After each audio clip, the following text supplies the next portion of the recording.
Patrick Murphy. He was a co-owner of Vista D'oro Farms and Winery located in Langley. They started in 2001. On a 10-acre farm, they grow orchard fruits, apples, pears, plums, and cherries, as well as green walnuts, and all are used in the preserves and baking for their farmgate shop, as well as in the stores that you can buy their products at, such as Whole Foods. The winery is a flagship for their D'oro or fortified walnut wine, which uses the walnuts grown on their property along with the wine that they're making. They are also producing a growing selection of other wines now. Please join me in welcoming Patrick Murphy. Thank you, Richard, and thank you everyone for coming out tonight to, hear what we have to say. Thank you, Rick, for those kind words. It has been fun since 2005, growing our businesses together and watching them evolve over the years. I'll just say a little bit myself. I'm a grad from BCIT back in '83. After '83, I took a job with Ritchie Brothers, heavy equipment auctioneers. After a dozen years of traveling the world and sticking in Romano hotel rooms that all looked the same after a while, I decided it was time for a career change. I was really influenced by the partners at Ritchie's because these were highly successful men, but they're also very independent. And I realized that I really needed to be doing something myself if I wanted to be successful. So it all kind of came together when we bought a horse. This horse took us out to the South Langley area, and we saw these beautiful pastures out there. And myself, my grandfather Ciprianus is from Kaunas, which is just central Lithuania. My great-grandfather, Philip Spud Murphy, was from County Cork. They all grew up on farms. So as a child, I grew up with these farm stories of 20 sections of land and thrashers, machines, and they really had a big influence on me because I grew up next to Queen's Park in New West, and I thought, wow, I'm in the wrong city and the wrong business. So we decided to buy a farm and put our horse on it, and it was an abandoned dairy farm. It was bought in 1893 from a Scottish homesteader, worked until 1977 until the milk board changed the quota system over to the large tanks. Our farm was boarded up in '77. We bought it in '97. You go in there today and our barn is still standing with breeding charts and calendars dating back to '77. And we looked at it and said, okay, well, what are we going to do with this and how are we going to make a living? And it came down to, okay, we've got a beautiful canvas here because it was all cleared pasture grass, a little forest in the back. We decided to look at, okay, well, let's grow one commodity like carrots, potatoes, corn, and make a living at it, and I'm not going to go back to work.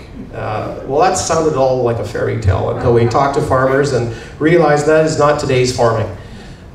We were fortunate enough to run into a gentleman with the BC Agriculture named Brent Warner, who gave us the insight of value added.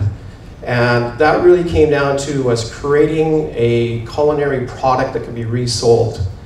So we looked at our farm and realized there was nothing but grass on it, so it was time to convert it and wake it back up.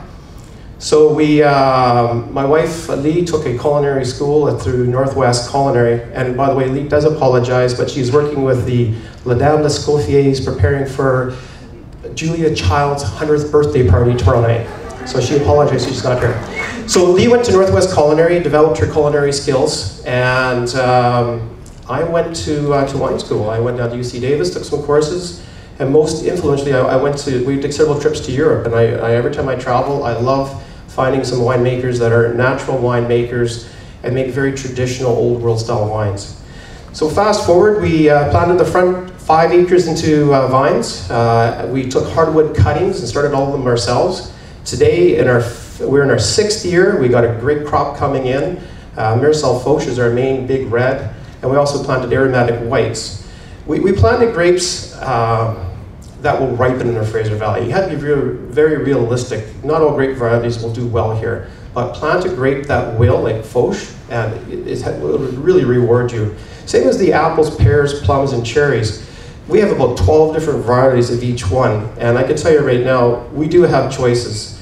Pert was talking about sustainability with the land and keeping the land healthy. I mean, that's been our philosophy from the very beginning.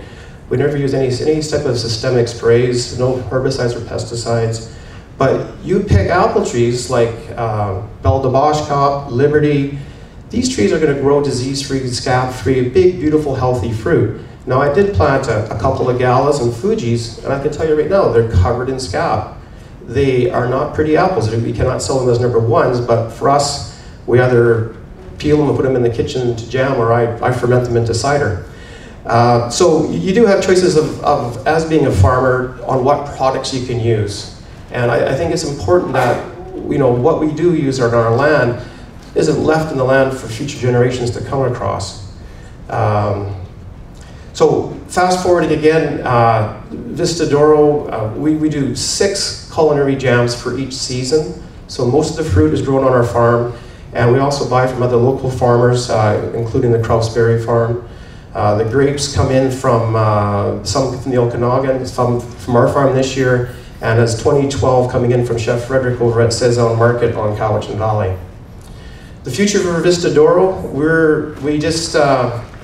we've gone through a growth stage similar to what Eric went through, where you chug along, and then you say, now what? And for us, you know, we started doing the farmers markets from 2002 to 2005. We built the demand for some of the products, so we started selling it from the retail, from the store. But then it was like, okay, this is a cottage industry. How do we go to the next step? And the next step for us was, luckily with the Canadian government, through Ag Canada, have a program called the Agricultural Processing Initiative, API.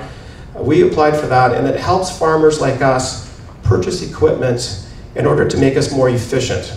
And it also allows us not only to utilize all the fruit that we grow on our farm, but buy from other farmers that have the same values as us, and also employ other people. So our staff now, we're up to 12 people, some full-time and part-time, and it's really rewarding now. We just got approval today for one of our key pieces. It's a Savage Fire mixer that helps us make the jam.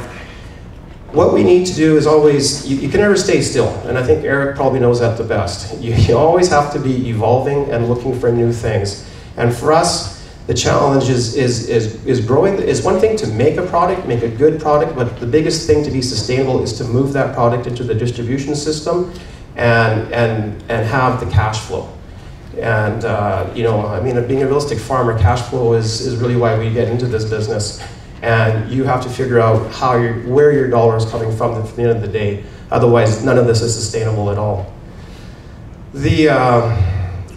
From the wine side, we are now, 2007 was our first release of our fortified walnut wine.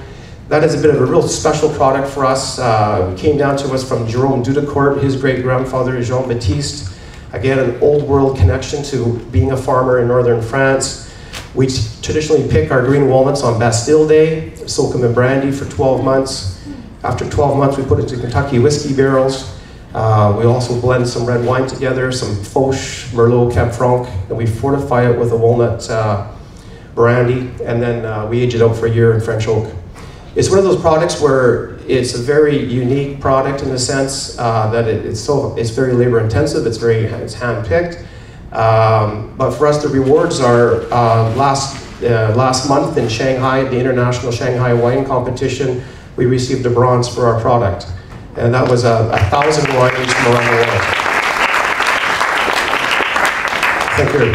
It just gives us some, you know, saying to us that, you know, as a small farm, you know, our farm is 45 minutes from here. We're right down on the border by White Rock. And, you know, that we can make an impact and we can make decisions along the way. Thank you.